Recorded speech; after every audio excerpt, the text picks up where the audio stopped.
Halo, assalamualaikum warahmatullahi wabarakatuh. Bertemu lagi dengan saya Alderia Datul IC. Saya di sini akan menjawab pertanyaan di hari ke-10.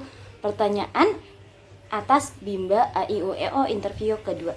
Pertanyaan yang pertama, jawablah pertanyaan mengenai kegiatan bermain baca-bacaan. Yang pertama, jelaskan apa yang dimaksud dengan kegiatan bermain baca-bacaan. Kegiatan bermain baca-bacaan adalah kegiatan bermain yang dilakukan dengan selalu memperhatikan aspek kognitif dalam melakukannya, yang bertujuan untuk menumbuhkan minat membaca pada anak. Pertanyaan yang kedua, jelaskan kegiatan apa saja yang termasuk dalam kegiatan bermain baca-bacaan. Bermain baca-bacaan itu bermain yang menggunakan media modul yang telah anak kuasain sebelumnya, yang sebelumnya telah anak kuasai, yang telah disimpan di kotak permainan. Itu yang digunakan untuk bermain baca-bacaan. Pertanyaan yang ketiga, apa tujuan kegiatan bermain baca-bacaan? Tujuan kegiatan bermain baca-bacaan tujuan utamanya untuk menumbuhkan minat baca pada anak dan memiliki tujuan khusus. Tujuan khususnya itu apa? Kemampuan membaca anak semakin meningkat dan terampil dalam membaca. Pertanyaan yang keempat, kapan kegiatan bermain baca-bacaan dilakukan oleh motivator? Kegiatan bermain baca-bacaan dilakukan pada setiap kegiatan yang dilakukan di kelas Bimba AIUEO. Nah, itu dilakukannya itu diselinginnya bagaimana? Diselingin dengan kegiatan anak. Misalkan anak sedang mewarnai, habis itu diselingin dengan membaca bacaan. Yang menjadi prioritas utama itu bermain baca-bacaan. Yang kelima, mengapa kegiatan bermain baca-bacaan menjadi kegiatan prioritas utama yang harus dilakukan oleh motivator? Karena tujuan utama yang ingin dicapai oleh Bimba AIUEO yaitu menumbuhkan minat membaca pada anak. Jadi pusatnya atau prioritas terbesarnya itu yaitu bermain baca-bacaan. Yang di saat bermain baca-bacaan ini kita harus selalu memperhatikan paradigma Bimba dan metode Bimba. Metode Bimba itu apa? Metode Bimba itu fun learning, small step system, dan individual system. Itu harus diperhatikan dan selalu gunakan juga variation skill. Pertanyaan yang keenam, apa yang harus dievaluasi oleh motivator ketika anak bermain baca-bacaan? Ada dua. Yang pertama, evaluasi kognitif dan evaluasi afektif. Afektif itu apa sih evaluasi afektif?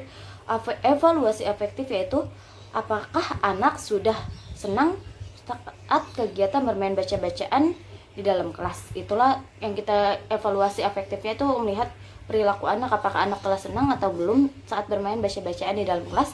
Nah, evaluasi kognitifnya itu apa? Evaluasi kognitif yaitu evaluasi kemampuan anak pada saat bermain baca-bacaan. Yang dilakukannya berapa lama? Dilakukannya itu 10 menit sekali. Itulah evaluasi kognitif. Pertanyaan yang ketujuh, bagaimana cara menerapkan kegiatan bermain baca-bacaan bersama anak? Nah, caranya bagaimana? Caranya ajak anak untuk bermain baca-bacaan dengan bermain modul yang telah anak kuasai, yang telah disimpan di kotak permainan. Namun, kalau misalkan anak tidak mau bermain baca-bacaan, anak inginnya bermain modul matematika, kita sebagai motivator tidak boleh memaksakannya. Kita biarkan anak untuk mengerjakan modul matematika, tapi sambil kita ajak perlahan anak untuk bermain baca-bacaannya. Kita tidak boleh memaksa anak. Nah, habis itu kita juga bisa menerapkannya itu dengan cara berdialog umum.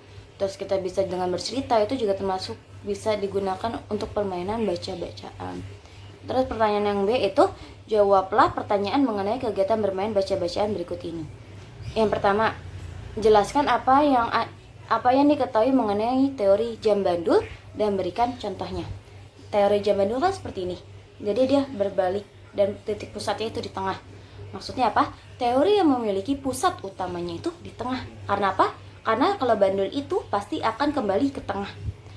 Nah, penerapan variation skill. Namun, penerapan jam bandul itu penerapan variation skill, namun memiliki frekuensi yang lebih banyak atau lebih berpusat pada bermain baca-bacaan. Contohnya itu saat awalnya tuh anak bermain baca-bacaan, kita ajak untuk bermain baca-bacaan. Habis itu anak mengerjakan modul matematika, kita selingin lagi, kita ituin lagi nih, bermain baca-bacaan lagi. Terus anak berwarnai, kita ajak anak untuk bermain baca-bacaan. Jadi bandul itu pasti bakal berpusatnya itu di tengah. Jadi kita itu berpusatnya itu pada bermain baca-bacaan. Apa tujuan penerapan jam bandul? Penerapan jam bandul bertujuan agar anak memiliki minat baca dan belajar yang lebih meningkat dan bergelora. Pertanyaan yang ketiga, kapan motivator menerapkan teori jam bandul? Motivator harus selalu menerapkan teori jam bandul setiap saat pada saat kegiatan bermain sambil belajar di Bimba. Pertanyaan yang keempat, bagaimana cara menerapkan teori jam bandul? Cara menerapkannya dengan cara memvariasikan, namun yang menjadi fokus utamanya itu bermain baca-bacaan. Namun jika anak tidak mau bermain baca-bacaan, kita sebagai motivator tidak boleh memaksakan anak untuk bermain baca-bacaan. Kita mengajak anak bermain baca-bacaan sesuai dengan kemauan dan kemampuan si anak. Karena kalau kita memaksakan anak untuk bermain baca-bacaan sedangkan anak tidak mau bermain baca-bacaan, maka pembelajarannya itu tidak akan fun learning. Maka jika tidak fun learning, maka minat anak itu tidak akan meningkat, tidak akan tumbuh minat anak jika pembelajarannya tidak fun learning. Yang kelima, bagaimana jika motivator tidak menerapkan teori jam bandul? Jika motivator tidak menerapkan teori jam bandul, maka motivator tidak memiliki pusatnya itu tidak dimiliki oleh motivator. Jadi ya udah tidak ada titik pusatnya. Jadi yang berujungnya itu anak itu tidak akan memiliki minat. Minatnya itu tidak akan tumbuh karena semuanya itu dia kerjain tanpa ada pusatnya. Sedangkan kan pusat utama tujuan yang harus dicapai di Bimba itu menumbuhkan minat baca dan menumbuhkan minat belajar pada anak. Jadi kita itu harus berpusat di tengahnya itu kegiatan membaca. Jadi kalau tidak menerapkan teori jam bandul, maka itu minat anak tidak akan tercapai, tidak akan terwujud, dan akhirnya anak akan benci belajar. Sekian jawaban dari saya. Wassalamualaikum warahmatullahi wabarakatuh.